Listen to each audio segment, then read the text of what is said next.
आज के समय में वैसे भी महाराज वगैरह बनना बहुत खतरे से खाली नहीं है। सैन्य त्यागी वृत्ति बनना बहुत खतरनाक हो गया वर्तमान काल में। घर में रहना, आत्माराधना करना ज़्यादा हितकर है वर्तमान को देखते हुए, क्योंकि आजकल ये सोशल मीडिया आ गया।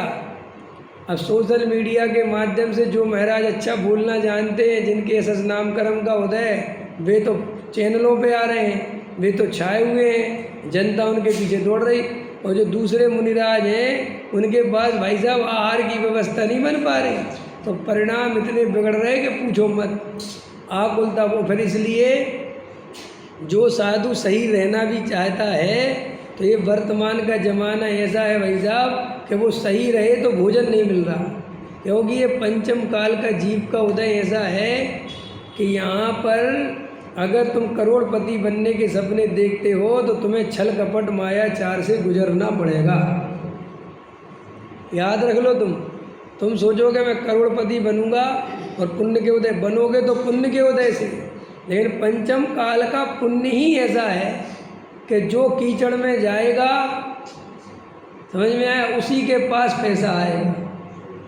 न्याय नीति से तुम दाल रोटी खा सकते हो, आत्म कल्याण कर सकते हो, करोड़पति नहीं बन सकते। और सुनो, पंचम काल का करोड़पति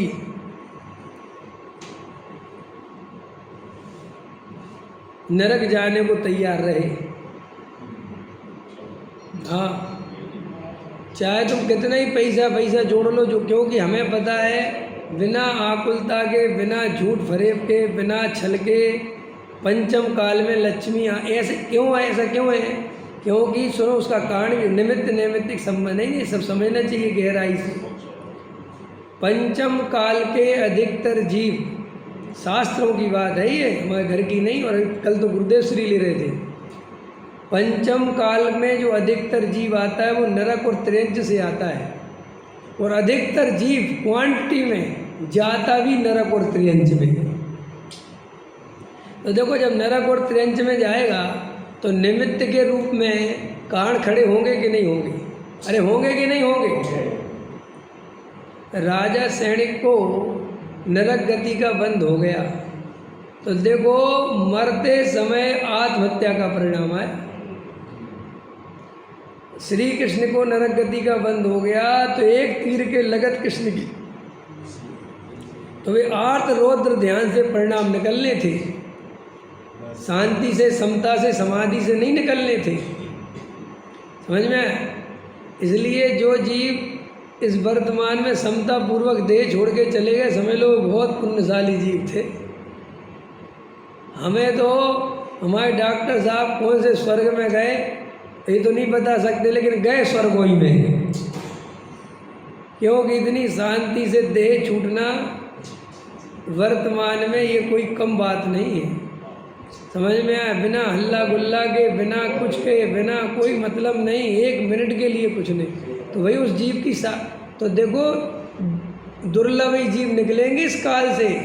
मोक्ष तो तुम जाओगे नहीं, ये तो तुम छोड़ो, लेकिन यहाँ से सही तरीके से आराधना करके स्वर्ग आदि में भी चले जाओ तो भी कोई कम बात नहीं है। क्यों? क्योंकि वर्तमान में परिणाम विकृत हो चुके, काल अपना रूप दिखा रहा है। देखो, जो पंचम काल का अंत समय आएगा वो है ना, वो बारिश होगी, ये होगा, वो होगा, तो अचानक कोई देव बारिश नहीं करेगा, क्योंकि अपने जैन धर्म में कोई देवी देवता कुछ नहीं करते। यहाँ प्रकृति ही सब सिस्टम बनाती चली जाती है। जैसे पंचम काल के मनुष्यों की मानसिक विकार बढ़ेंगी, मानसिक बीमारियाँ बढ़ेंगी, धर्म ध्यान से मन हटेगा, तो कैसे हटेगा? इस तरह की सामग्री आएगी, विज्ञान इस तरह की खोज करेगा, मनुष्य की बुद्धि फिरेगी, दिमाग खराब होगा, दुनिया भर की गैसें छोड़ी जाएंगी, वायुमंडल पूरी तरह बिल्कुल प्रदूषित हो चुका होगा, वो ही सब बरस जाएगा। और होना क्या है? कुछ अलग से होना जाना नहीं है, समझ में? कुछ दम नहीं है। और अभी अपन के पास थोड़ा काल है, बस थोड़ा समय है, ज़्यादा नहीं, थोड़ा काल है। आत्माराधना कर लो, छोड़ो विज्ञान को, छोड़ो पुद्गल को, छोड़ो रुपए पैसे मकान दुकान की वासना को, छोड़ो संजोगों की चिंता को। मेरी ऊपर किसी पर द्रव्य की वज्रसेन जी कोई जिम्मेदारी नहीं है।